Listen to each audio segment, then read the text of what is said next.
Mahinabi nato karong buntaga ang kanhi senador o karon Deputy Speaker of the House of Representatives of the Philippines. We have this morning Senator Loren Legarda. Mayong buntag, Senator, aming nabalitaan na kayo ay nakapagbigay tulong sa ating mga kababayan dito sa Cebu na naapektuhan ng Bagyong Odette. Maari niyo po bang ibahagi ito at ano po sa palagay ninyo ang tulong na dapat iabot pa ng pamahalaan sa ating mga kababayang nasalanta? Mayong buntag, Cecil, at masaya ako makasama kayo ngayong umagang to. Sana kayo nasa ligtas na kalagayan. Hindi madali ang dinanas po natin sa Kabisayaan, pati kami sa Antique ay apektado rin. Bago pa man ang Pasko ay nagpadala na ako ng personal na pamilyang tulong po sa Cebu at sa Bohol at ngayon ongoing pa sa ibang mga lugar po sa aking makakaya even before the government can help through my capacity ngayong taong ito. Sana po'y nakarating sa mga bayan ng Cebu, Talisay, Mandaue, La Consolacion, Lapu-Lapu, Liloan, at pati na rin sa Bohol, sa Tagbilaran City, at sa iba't ibang lugar.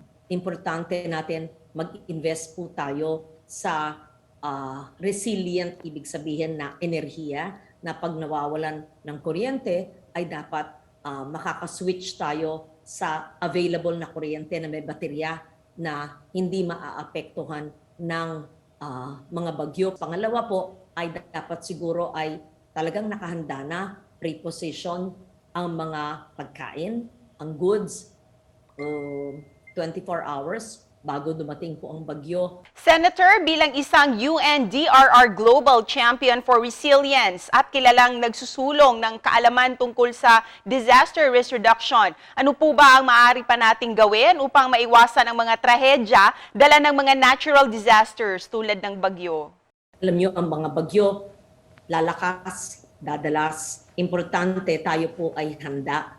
At maski anong kahandaan, ay talagang makakaapekto, dapat lang bawasan natin ang epekto po sa atin. Kaya sa paghahanda, paglikas ng mga tao mula sa mga delikadong lugar, pagtatayo po ng gusali o tahanan na kakayanin ng bagyo at huwag po magtatayo ng mga gusali o tahanan sa mga lugar na delikado. Importante, ito'y aralin ng ating mga LGU at syempre, ang mga warning system po ay dapat mabilis na bibigay at naiintindihan ng lahat. Senator Loren, may mensahe po ba kayo para sa ating mga kababayan? Marami po tayong rebuilding na gagawin. Marami po tayong pagbibigay ng puhunan na gagawin. Marami po tayong pagbabayanihan na pagtutulungan. Let us be grateful we are alive, na meron tayong kapasidad na tumulong at patuloy po tayong tutulong sa Cebu at sa buong Central Visayas. Dagang salamat sa pagkakataon, makausap po kayo ngayong umagang ito. Mayong buntag kaniyong tanan. Daghang salamat po, Senator Loren Legarda. Amping. Mubalik pa ang GMA Regional TV Live.